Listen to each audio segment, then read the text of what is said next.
This clip is brought to you by SaveWithConrad.com.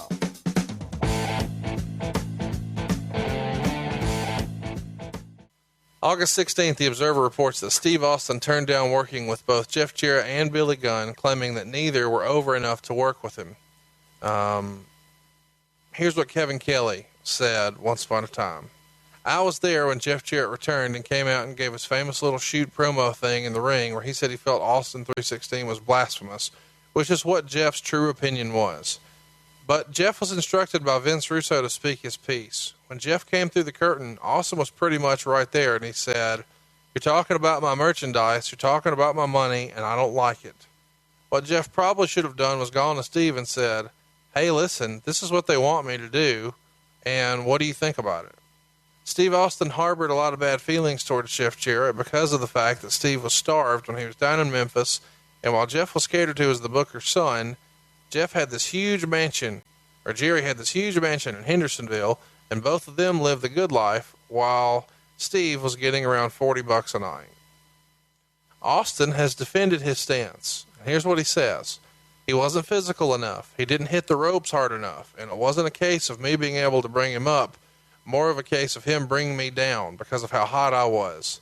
I'm not out there UFC shoot fighting, but Jesus Christ, lay some stuff in on me, bust my mouth, whatever. That's the way I did it when I was feeding comebacks on DX and all those guys. I mean, those guys walking backstage would be with busted lips and noses, loose teeth. I was throwing sledgehammers in there and people were going crazy. That's just the way it was. He can't hit the ropes hard enough to bust an egg. I had a violent physical work style. I mean, Jesus, you want to work with me, bring it. And then we get to the Gund Arena and they say, okay, we want you to work a match with Jeff Jarrett. And I said, what? You want me to work with who? And they said, Jeff Jarrett. I said, I think Vince Russo was telling me this. I said, all right, come here. So we walk into McMahon's room, and it might have been me, Vince, Jim Ross, and about 5 other people. And I said, fuck this. MSF. These are the best damn cussing jobs. I said, I told you sons of bitches I never wanted to work with the guy, and now you're going to make me come in here and play the bad guy. Meanwhile, Jeff Jarrett said this.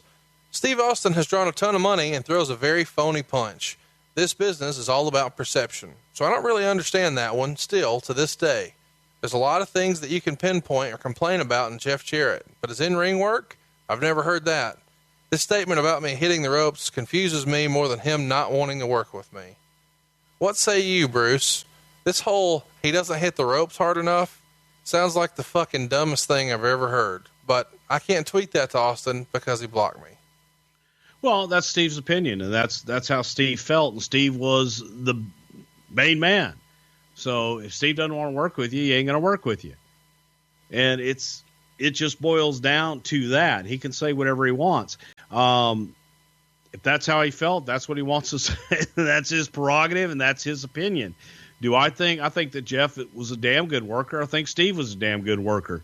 I agree with Steve as far as throwing sledgehammers. Steve threw his shit in.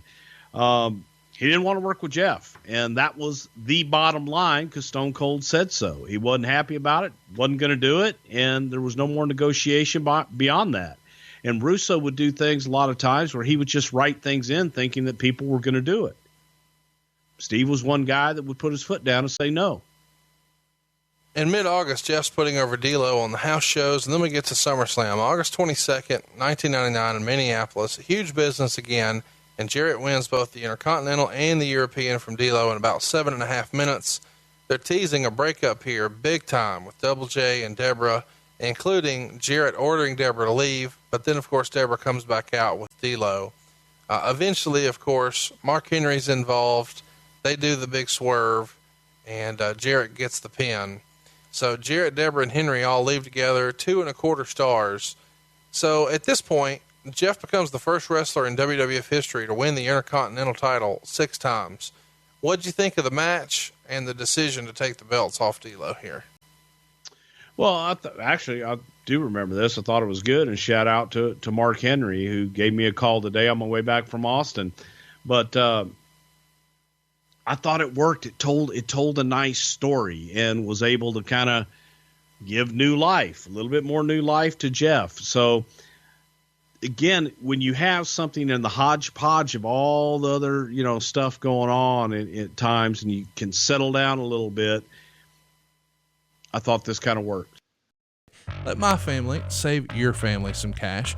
You don't need perfect credit. You don't need money out of your pocket, but we will save you money. It's not a matter if, it's a matter of how much. SaveWithConrad.com. Okay, time out. Let's talk to Jeff here for a minute. You're accomplishing some big stuff here. You become the first guy to ever get the Intercontinental Championship 6 times. And I'm sure a lot of people hear that and think, man, that's got to be pretty awesome and a great honor. And I'm sure it is. But I also wonder, because you said just a few moments ago, well, sort of been there, done that. This feels like, because don't get me wrong, the Intercontinental title, even in this era, still had the reputation as being the worker's belt. And you've got it now. Not once, not twice, not 3 times, 6 times. But it feels like back in the day, this was like the step before you became the top guy and you got the big belt. Is this bittersweet to get the Intercontinental title? It's like, great, you got confidence in me, just not enough to give me a shot at the big belt. Is that the thinking at the time internally at all? Oh, you talking about internally with me? Yes. Not within the company. Internally with me. Yes. Without question. And look, we're talking about this entire 4-hour podcast is about myself. But in my career within WWE, but had the original Roadie angle played out, I truly believe we were well on our way. We were headed down that road. That never got to play out. Stutter start, come back, go through that series again. Coming out of the gate with the Stone Cold situation. So it's like start, stop, start, stop, start, stop. And so yes, internally I was extremely. And I say this out of complete sincerity, I was frustrated, not just, I don't even want to say I was frustrated at the company. I was frustrated myself because, look, again, growing up in this business and knowing the path and the chart that it takes talent to get where they need to go.